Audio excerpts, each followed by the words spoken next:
ópticos contienen información de los campos visuales nasales y no se cruzan. ¿Okay?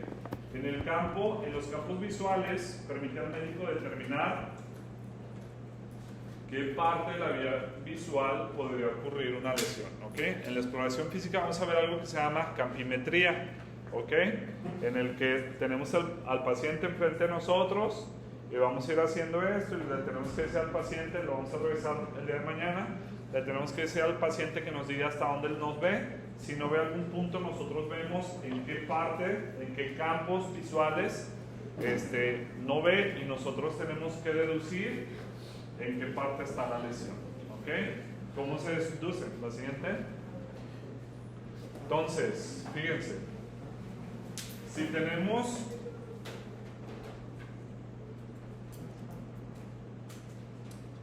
lesión del nervio óptico, ya sea derecho o izquierdo, vamos a tener anopsia. Bitemporal. No, anopsia del ojo que tenga el daño. ¿Okay? Si un ojo, de repente llega un paciente con anopsia de un solo ojo, automáticamente vamos a decir, o el problema está en la retina, o el problema está en el nervio óptico. Si tenemos un paciente con hemianopsia bitemporal, en el quiasma. ¿ok? Acuérdense, la parte temporal, ¿qué capta la parte temporal? La medial. La parte medial. Y la parte medial, las partes mediales se cruzan en el quiasma. ¿Okay? Entonces, si el paciente tiene hemianopsia, que o sea, nada más ve la mitad de un campo, y en este caso nada más puede ver la parte central, el campo central. O sea, si ve el campo central, quiere decir que las centillas laterales, la parte lateral está bien, ¿ok? Pero si tienen capacidad para ver los campos laterales, la parte temporal, quiere decir que el problema está en el quiasma óptico. Un ejemplo de que nos pudiera dar tumor de la hipófisis. Tumor de la hipófisis. Muy bien, un tumor en la hipófisis. ¿Ok? Luego, si tenemos nada más hemianopsia homónima izquierda, ¿el problema dónde está? En el tracto óptico. ¿Ok? Y de ahí tenemos cuadranopsia. Si tenemos un ojo sí ve y otro ojo no ve, se llama anopsia. Si tenemos que un campo sí se ve y el otro no se ve, se llama hemianopsia. ¿Ok? Hemianopsia. Si nada más tenemos que un cuadrante no ve, se llama cuadranopsia.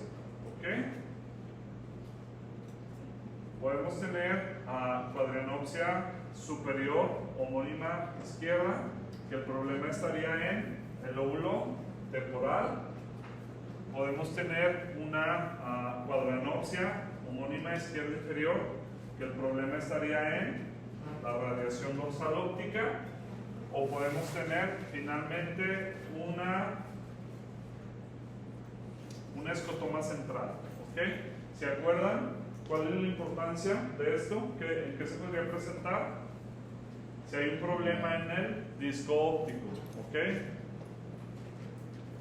Un ejemplo de eso, lo vamos a ver, es con el glaucoma. ¿Ok? El glaucoma oprime el nervio óptico y ahí nos va a dar un escotoma central. Esto es cuestión, hay cosas, se tienen que comprender lo que les decía. ¿Okay? La parte nasal de la retina nos sirve para ver el campo temporal y la parte temporal de la retina nos sirve para ver el campo nasal. ¿Okay? Entonces, si el problema es que no ve en el campo temporal, el problema va a estar en la retina nasal. ¿Okay? La retina nasal. La retina nasal, la única manera para que esté afectado los dos es que sea en el quiasma óptico. ¿Ok?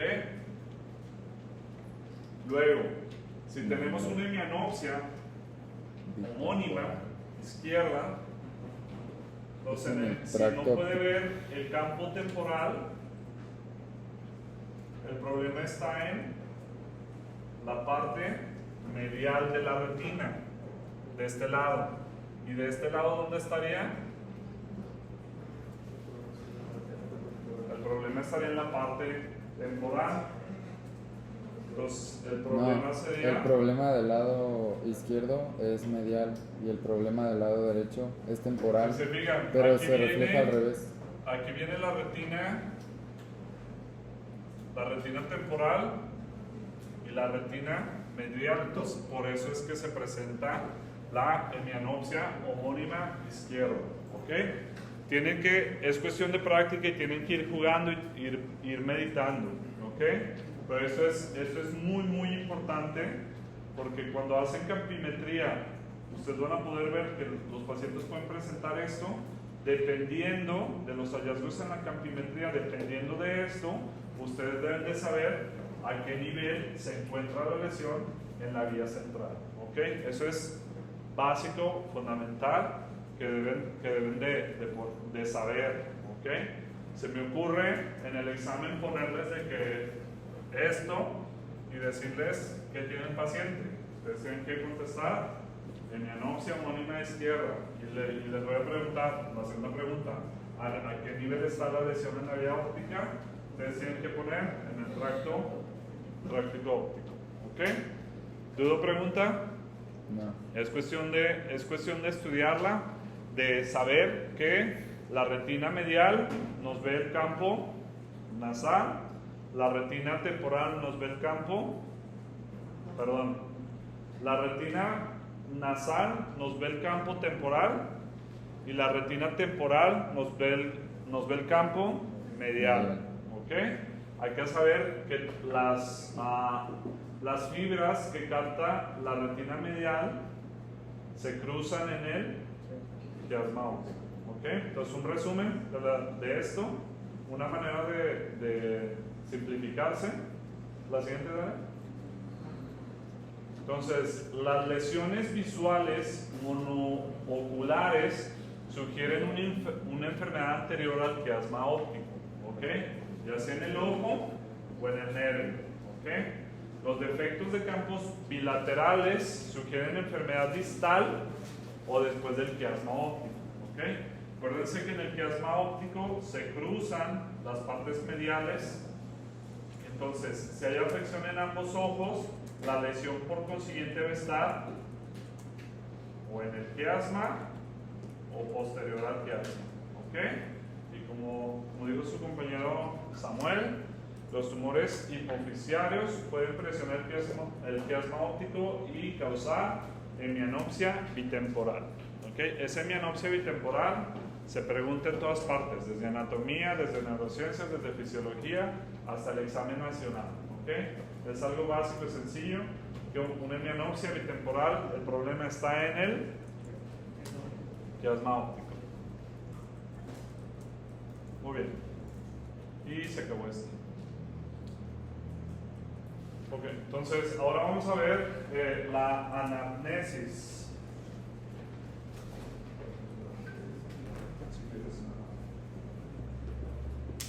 Esta es una señal.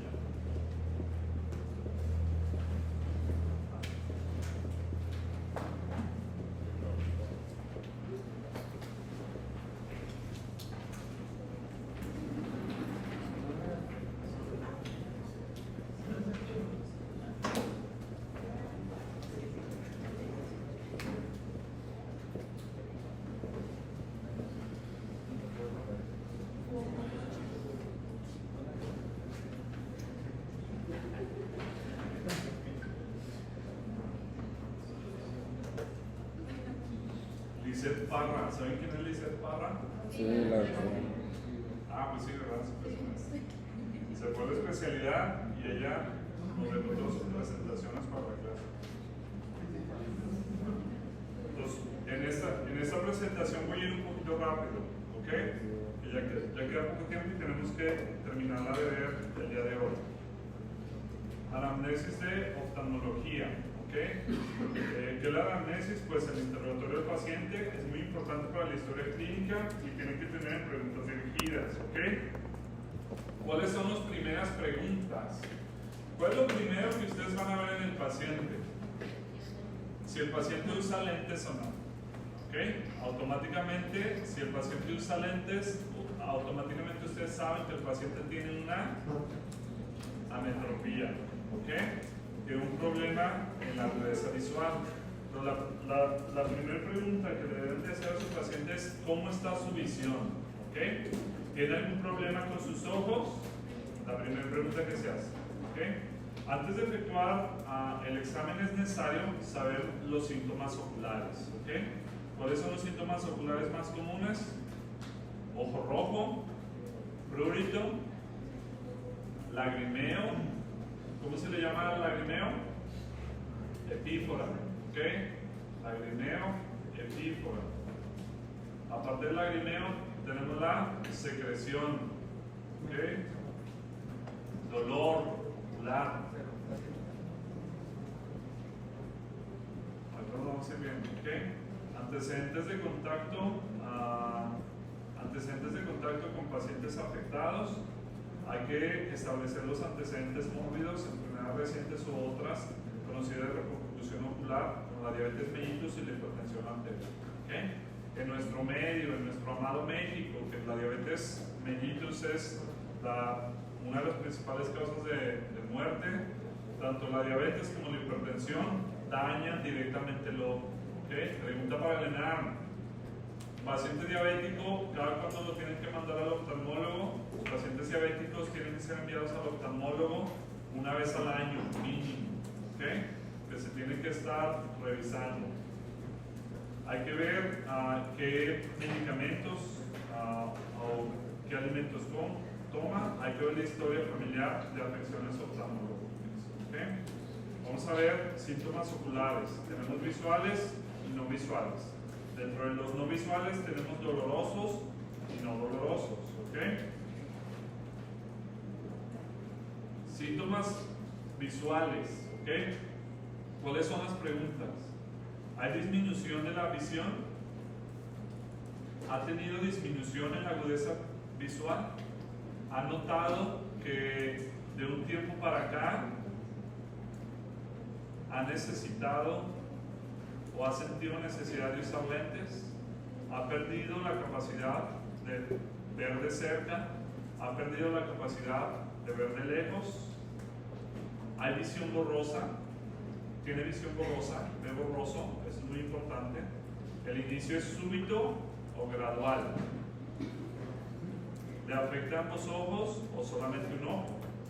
Si es súbita y unilateral, hay que preguntar, ¿es dolorosa o no dolorosa? ¿Okay? Una pérdida súbita y unilateral que es dolorosa, casi les grita que el diagnóstico es desprendimiento de retina. ¿Okay? Cuando hay pérdida súbita, unilateral, dolorosa, desprendimiento de retina. ¿Okay? Pérdidas bruscas de la visión de un ojo, que puede ser unilateral e indolora. Se debe sospechar de hemorragia vítrea, trombosis, desprendimiento de retina a causa del dolor. Aquí estoy en desacuerdo con esa presentación. Neuritis óptica y obstrucción de la arteria central de la retina. ¿Okay? El día de mañana vamos a revisar cada una de las patologías. ¿Okay? Ahorita nada más es, miren, esta presentación. Ustedes saben, yo les digo lo que es importante y lo que no es importante, ¿ok? De esta presentación quiero que conozcan los síntomas, ¿ok? Que sepan más o menos cómo ven el interrogatorio, pero vamos a revisar las enfermedades a fondo, que es lo importante, ¿ok? Entonces, hay que saber si hay pérdida bilateral, brusca, si la paciente presenta también histeria, puede presentarse por toxicidad por drogas. ¿Okay? Pérdidas crónicas de la visión de uno de ambos ojos puede ser, fíjense, esto sí es importante. Si la pérdida de la visión es súbita, ustedes van a pensar en desprendimiento de retina, hemorragia vitre. ¿Okay? Si hay pérdida crónica de la visión de ambos ojos, lo primero, lo más común es errores de refracción, que ya los vamos a ver el día de mañana. Afecciones corneales, catarata. ¿Okay? Doctores, acostúmbrense a siempre de día usar lentes para sol. ¿Okay? No es que uno sea fresa, no es que uno ande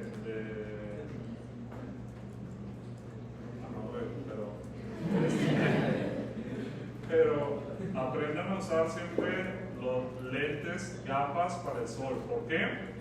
Porque el no usar gafas para sol, el tener salir afuera sin usar lentes, eso condiciona que se vaya formando catarata. ¿Okay? Una defensa del cuerpo ante la luz fuerte es crear opacidad en el lente y se produce la catarata. Entonces, pérdidas crónicas de la visión, errores de refracción, afecciones corneales, cataratas. ¿Okay? Afecciones retinales como la degeneración macular por la edad o la retinopatía diabética.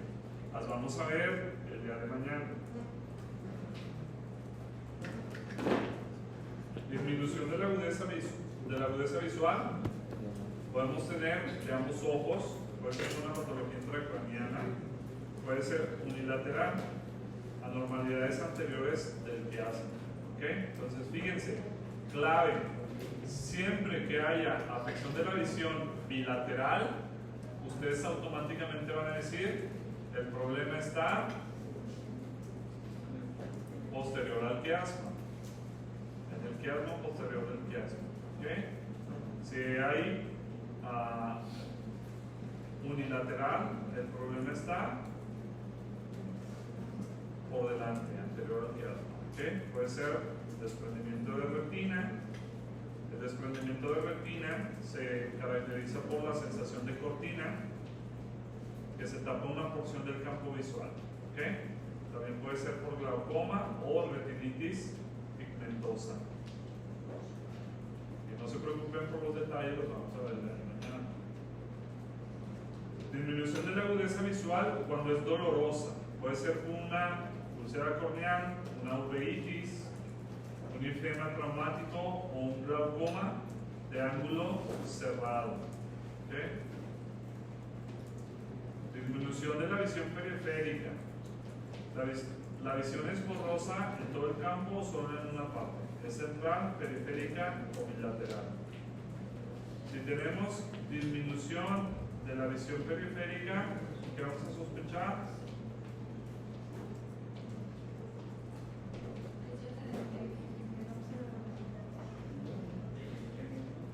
Una miopsia, pero también lo vamos a ver, glaucoma. ¿Okay? La pérdida de la visión central es lenta en la catarata nuclear y la degeneración macular. ¿Okay? La periférica ocurre en glaucoma avanzado de ángulo abierto y la unilateral en la presencia de hemianopsia o defectos cuadránticos. Anormalidad de la visión de colores. ¿Okay? Tenemos aquí alguien que tenga daltonismo. ¿Sí? Es interesante.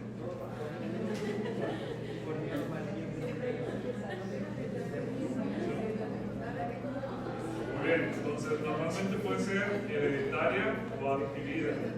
Puede indicar trastornos en la mácula, degeneración en el nervio óptico del quiasma o distrofías progresivas del córnea. Los defectos monoculares no casi siempre son adquiridos. ¿Okay? Tenemos daltonismo, que es una deficiencia para captar rojo y verde. ¿Okay? ¿Cómo se llaman las pruebas? Y si ya, ¿qué? Entonces, ¿qué número es primero? ¿Tú? ¿En esta? Ajá. No veo ningún número. ¿No ves nada? No. ¿Dos cuál ven primero?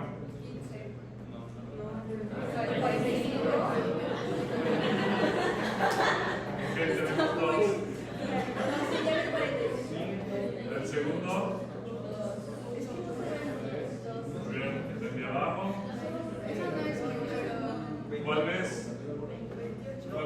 abajo? No, no, no. 91. Ahí debería ser un poder ver el número. Bien, el último 42. ¿Ok?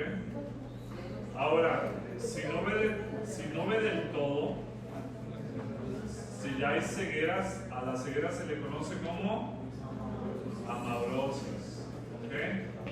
No ve de ambos ojos, se conoce como la ceguera esa es amaurosis. Me quedé sin ver de un ojo por un rato y solo se resolvió, a eso se le conoce como amaurosis fugaz. ¿Okay? Pacientes que tienen EBC, un evento cerebrovascular, hay algunos que se llama evento cerebrovascular o ictus transitorio, que los cuales resuelven en menos de 24 horas. Esa es una de las características que tienen amaurosis fugaz. No veían y de repente volvieron a ver. ¿Okay? Si no se ve en una parte del campo visual o se ve una mancha, a eso se le llama escotoma. ¿Okay?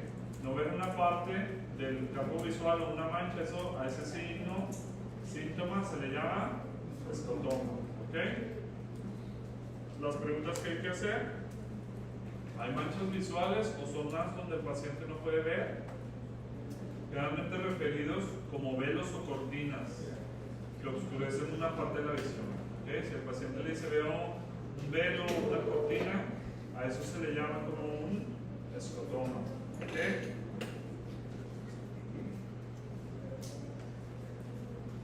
Veo manchas. Bueno, esto alguna vez han puesto la mirada así en la perdida, entonces ven esto. Veo manchas, puntos negros, culebrillas, ranas, helechos, cucarachas que flotan en su campo visual libremente, más sobre superficies claras del cielo. A eso se le llama miodesopsias. ¿Okay? Y esto, muchos de nosotros, si nos quedamos con la mirada perdida hacia el cielo, muchos lo vamos a poder ver. ¿Okay? Esto puede llegar a ser normal. ¿Qué son? Tiene que ver partículas en el humor vítreo o también pequeñas partículas en el humor acuoso. ¿Okay?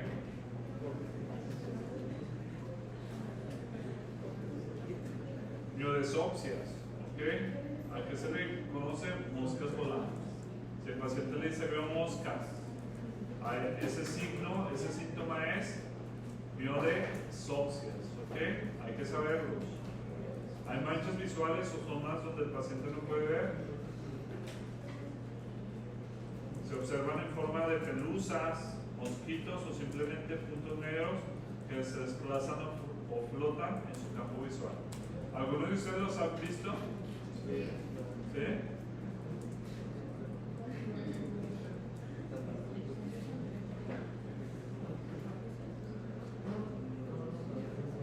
Fíjense, normalmente son causados por el lento movimiento del sistema fibrilar del humor vítreo, ¿okay? Con los movimientos oculares, o bien pueden indicar un desprendimiento del humor vítreo, una hemorragia vítrea, un desgarro de retina, un desprendimiento de retina. ¿Okay? Para ello es de mayor importancia este síntoma cuando es de aparición reciente, por ejemplo, dentro de las últimas 4 semanas. Cuando el antecedente existe desde hace meses o años sin disminuir la visión, es menos importante. ¿Okay? Y llega a ser incluso fisiológico.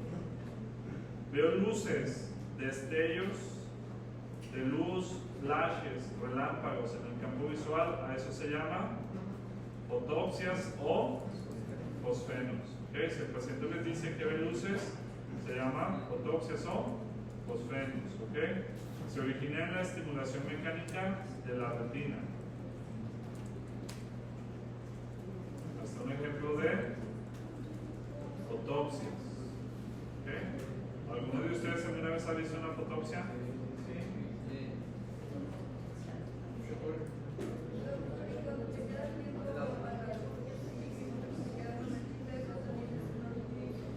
Sí, ajá, es una fotopsia, pero es fisiológico. Eso es fisiológico. ¿Okay? No, ahora no les pasa que si tocan? Miren, así pueden experimentar las vías visuales. Miren hacia arriba y toquen en el párpado de la parte inferior. Pueden ver en la parte superior, pueden ver una luz. ¿Sí lo ven?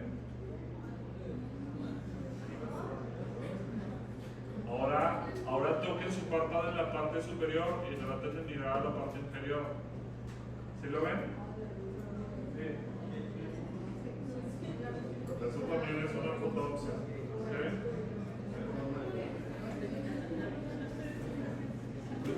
Ahora, si se ven las cosas distorsionadas, las líneas rectas se tuercen, a eso se llama metamorfopsias. ¿Qué palabra tan cool, no? Metamorfopsias. Si las imágenes se distorsionan, es metamorfopsias.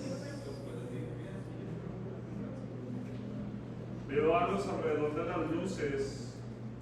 Buen encandilado, a eso se le llama glare.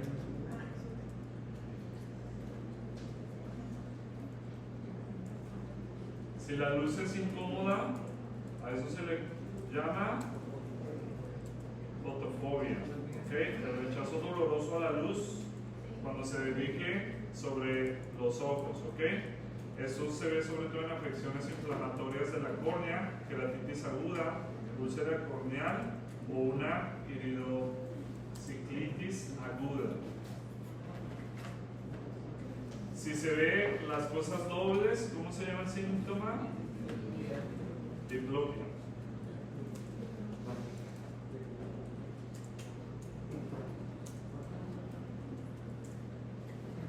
Ceguera nocturna. Generalmente parte a la hora del crepúsculo, asociado con afecciones retinales hereditarias como la retinitis pigmentosa o carencia vitaminada. ¿Okay? Ese es un dato pivote. Siempre que un paciente o siempre que un caso clínico les diga que tiene ceguera nocturna, casi que les grite el diagnóstico de retinitis pigmentosa. Lo vamos a ver el día de mañana.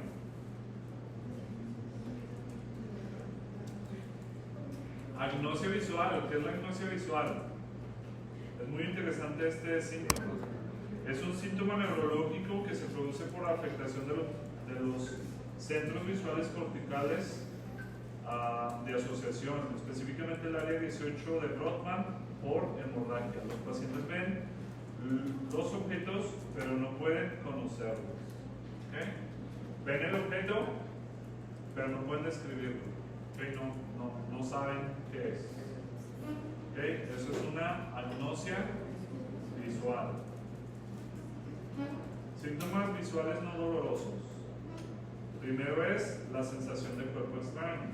¿Okay? Seguro que también alguna vez lo han tenido. La presencia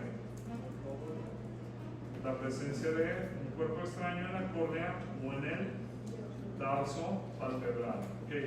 Importante. ¿A qué se le llama conjuntiva?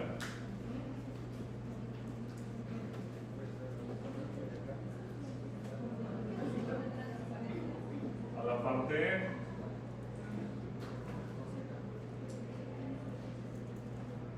parte interior del ojo. ¿Okay? Ardor.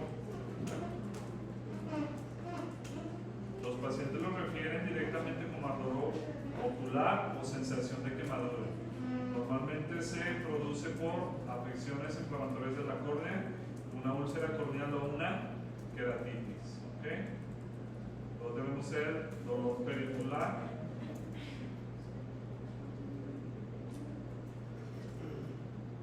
Si tenemos una celulitis ubicada, se le llama dacryocystitis. ¿Okay? Si tenemos una celulitis generalizada, se le llama dacryoadenitis. ¿Okay? Luego tenemos el orzuelo y la chalación. ¿Okay? El día de mañana necesito que estudien esto. ¿Okay?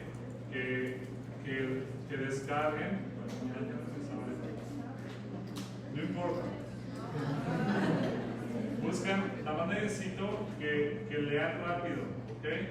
Pueden buscar la guía de práctica clínica o pueden ampliarlo. El día de mañana les voy a preguntar, antes del examen, cuál es la diferencia entre el orzuelo y la chalación. ¿Ok? Orzuelo, no tienen que ser una investigación profunda. Nada más tienen que saber cuál es la diferencia entre el orzuelo y la chalación. ¿Ok?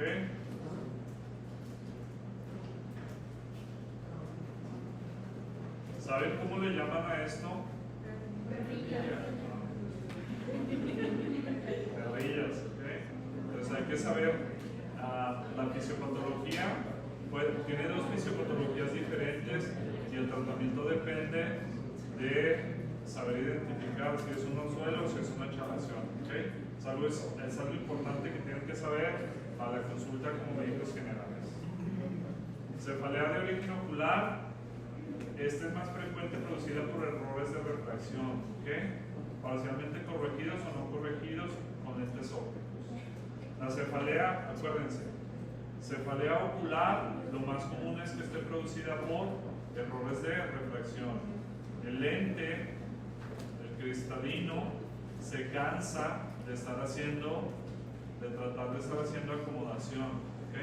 Entonces, ese agotamiento produce cefalea. ¿Okay? Otra causa de cefalea de origen ocular es el aumento brusco de la presión ocular. ¿Okay?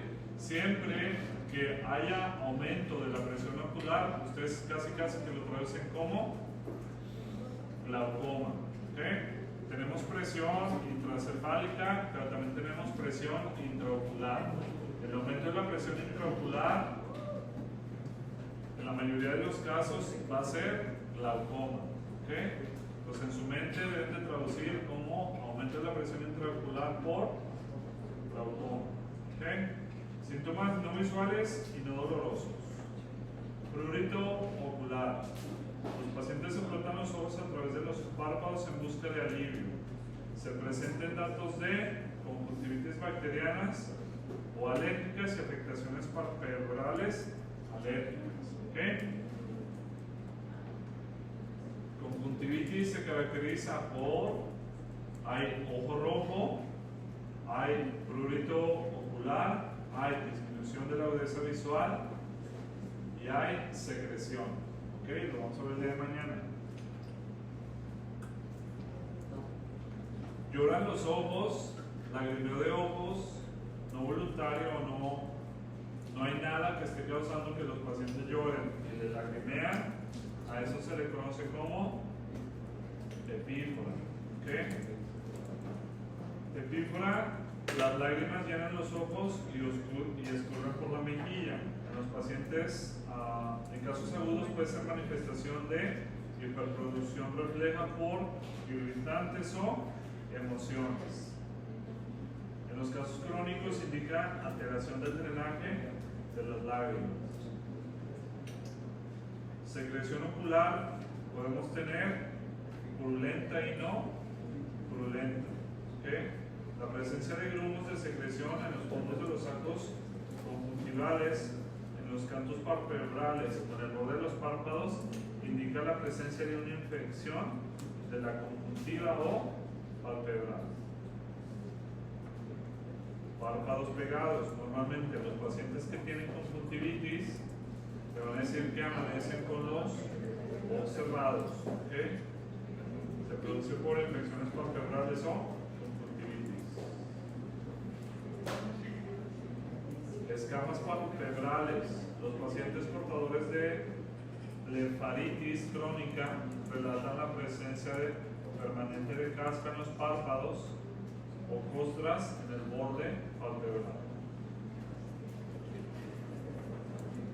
Sensación de arena. Pacientes con pocas lágrimas pueden presentar este síntoma. A veces se asocia con sensación de poca producción de lágrimas.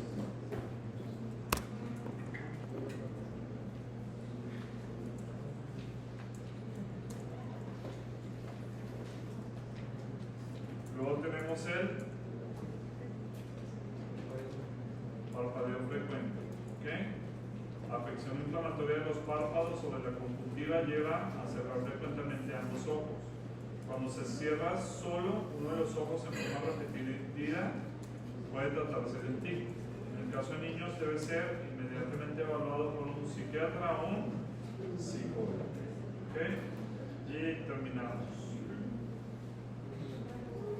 Muy bien. Nuevamente, ¿alguna duda o pregunta por el examen?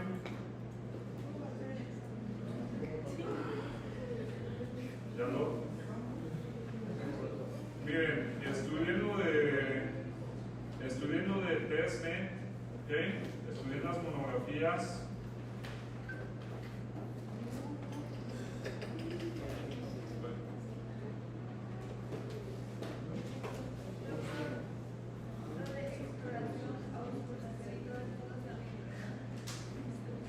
Sí, tienen que saber el orden. Inspección, palpación, percusión y auscultación. ¿Ok? No sé. Acuérdense que es examen.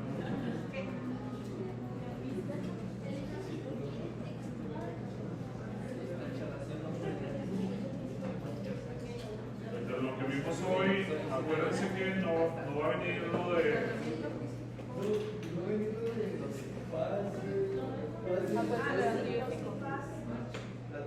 Ok, entonces en TESME tienen que estudiar bien lo de la historia clínica y la nota médica. ¿Ok? Les recomiendo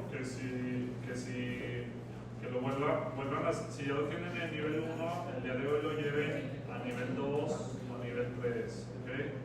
Habitus exterior para el laboratorio. ¿Ok? El día de hoy, para que les vaya bien en el laboratorio nuevamente. Lo de habitus exterior para entrar al laboratorio deben de tenerlo en nivel 1. Para el examen, igual les recomiendo que lo tengan en nivel 2 o que ya de una vez lo tengan en nivel 3. ¿Okay? ¿Cómo se consigue subir de nivel? Porque yo respondí los 3 y nada más me aparece nivel 1. Tienes que, a lo mejor no le estás dando, cuando pones el manual de lectura, Ajá. a veces se Subí las 3 estrellas y me aparece nivel 1. tienes Ah, también el manual. Tienen que ser todas las estrellitas en amarillo. y luego Ah, de ok, los SOAS gracias. en introducción a la